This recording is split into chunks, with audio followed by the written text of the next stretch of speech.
सलाम viewers, this is Usman Bilal and welcome to our YouTube channel. तो इससे प्रीवियस वीडियो में हम लोगों ने अरे के प्रोज एंड कॉन्स देखे थे और साथ ही हम लोगों ने जो है ना लिंक लिस्ट का बेसिक इंट्रोडक्शन देखा था। मोर स्पेसिफिकली उसकी सिर्फ डेफिनेशन ही देखी थी और उसकी रिप्रेजेंटेशन ही देखी थी। तो आज के इस लेक्चर में हम लोग लिंक लिस्ट को थोड़ा डिटेल से डिस्कस करेंगे। तो चलिए स्टार्ट करते हैं आज का lecture. So what is link list? So link list is a linear data structure. It is a collection of nodes where each node is having a data and a pointer to the next field. तो link list basically होती क्या है? It is a linear data structure.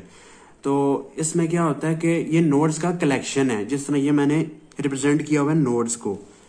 ये इसमें 4 nodes हैं और हर node क्या कर रहा है? हर नोड डेटा कंटेन कर रहा है and pointer to the next node, यानी कि अगले नोड का एड्रेस कंटेन कर रहा है. अब जिस तरह ये एक नोड है, इसमें 2 फील्ड्स होती हैं. एक होती है डेटा फील्ड जिसमें एक्चुअल डेटा स्टोर होता है, और जो दूसरी फील्ड है which is pointing to the next node. इसका मतलब ये है जो अगले नोड का एड्रेस है मेमोरी के अंदर उसको स्टोर करता है.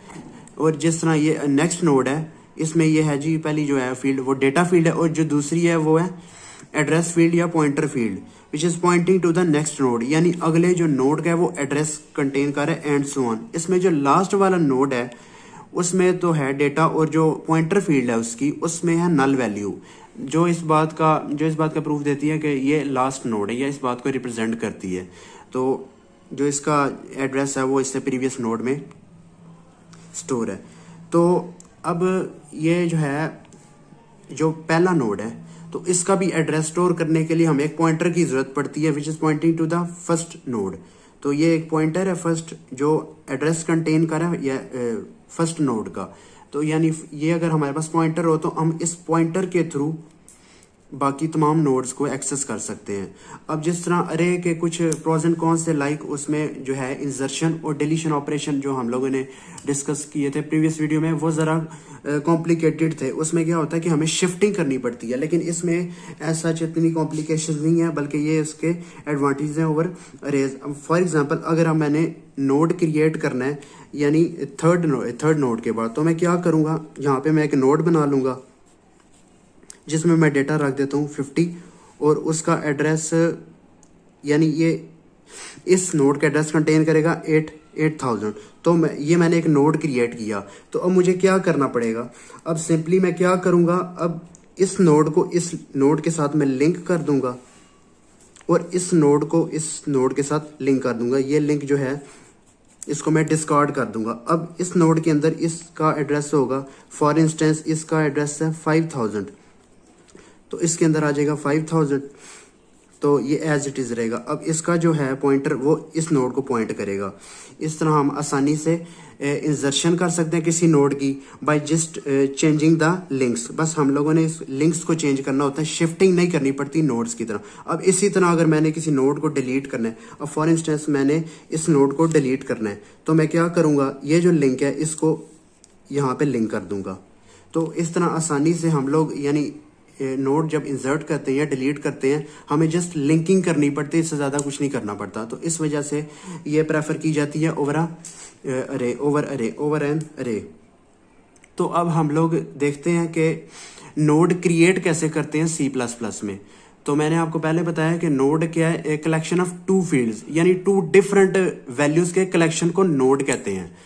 अब इस तरह की प्रॉब्लम के साथ डील करने के लिए किसी भी प्रोग्रामिंग लैंग्वेज में एक कॉन्सेप्ट होता है नॉन प्रिमिटिव डेटा टाइप.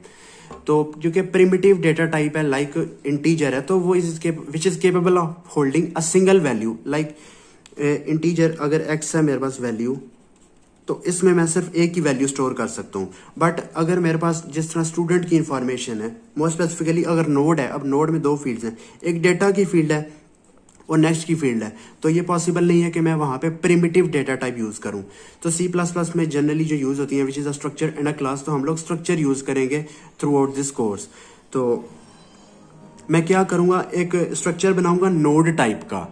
तो उसमें हम लोग 2 डेटा मेंबर्स लेंगे, एक है जी डेटा और which is a pointer to the next node. तो यहाँ पे क्वेश्चन आता है कि अब ये जो नोड है, अब ये भी तो सिंगल वैल्यू होल्ड कर रहा है. तो अगर हम लोग मल्टीपल पीस ऑफ इंफॉर्मेशन जो है हम अगर स्टोर करना चाह रहे हैं तो वो भी हम कर सकते हैं, लाइक डेटा 1, डेटा 2, डेटा 3। तो इस तरह भी हम लोग यानी रिक्वायरमेंट के हिसाब से एड ऑन कर सकते हैं। तो जो दूसरी फील्ड है which is a next pointer है which is pointing to the next node. अब पॉइंटर जिस टाइप का होगा उसी टाइप की वैल्यू को पॉइंट करेगा। अगर पॉइंटर इंटीजर टाइप का है तो वो इंटीजर टाइप की वैल्यू को ही पॉइंट करेगा। तो अगर हमारे पास पॉइंटर है जो नोड को पॉइंट कर रहा है, यानी मैंने आपको एक्सप्लेन किया ना, ये जो पॉइंटर है which contains the address of a next node और pointing to the next node, तो पॉइंटर भी फिर नोड टाइप का ही होना चाहिए। तो इस वजह से ये जो यहाँ पे पॉइंटर की जो टाइप लिखी गई है विच इज अ नोड।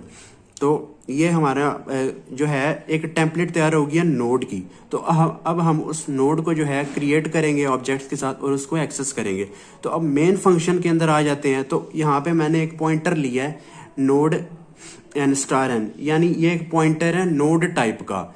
अब मैंने आपको प्रीवियस वीडियो में बताया था कि जो लिंक लिस्ट है उसको जो मेमोरी एलोकेट होती है वो हीप के अंदर होती है, यानी डायनेमिकली क्रिएट होते हैं।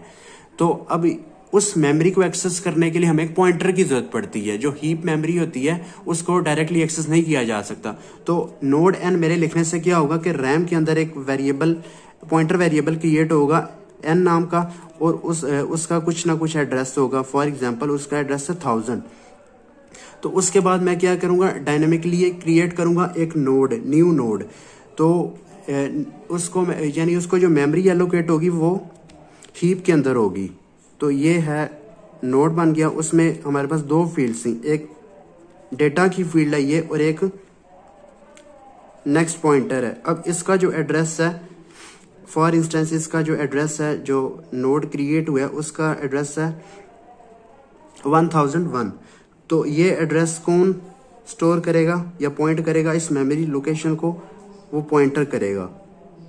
तो जो हीप की जो मेमोरी है उसको पॉइंट करने के लिए हमें पॉइंटर की जरूरत पड़ती है। तो अब यहाँ पे मैंने क्या किया है कि डेटा को 10 से इनिशियलाइज कर दिया है, यानी ये n points to the data.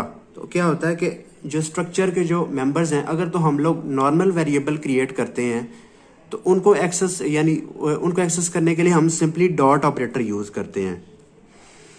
तो अगर हम लोग पॉइंटर यूज करते हैं, यानी जो ऑब्जेक्ट है, ये जो वेरिएबल अगर वो पॉइंटर टाइप का है जहाँ पे हम लोग यूज किया है, तो पॉइंटर के थ्रू जब डेटा मेंबर्स को इन मेंबर्स को एक्सेस करते हैं तो हम लोग एरो ऑपरेटर का यूज करते हैं।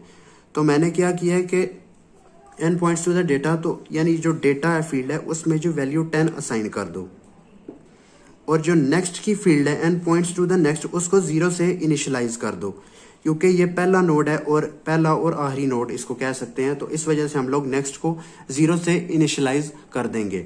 तो यानी ये जो पीस ऑफ कोड है, यानी ये लिखने से हम लोग एक नोड क्रिएट कर सकते हैं। तो ये जो मैंने नीचे लिखा हुआ है कोड, यानी ये जो पहली लाइन है, इसको लिखने का एक और तरीका ये है कि हम लोग सबसे पहले पॉइंटर क्रिएट करें और दोबारा उसको ना नेक्स्ट लाइन पे हम उसको डायनेमिकली पॉइंट कराएं या इसको इनिशियलाइज कराएं नोड से। तो ये था आज का लेक्चर। मैं उम्मीद करता हूँ आपको अच्छा लगा होगा। अगर आपको ये वीडियो अच्छी लगी है तो काइंडली इस वीडियो को शेयर करें, लाइक करें और हमारे चैनल को सब्सक्राइब करें। अल्लाह हाफिज़।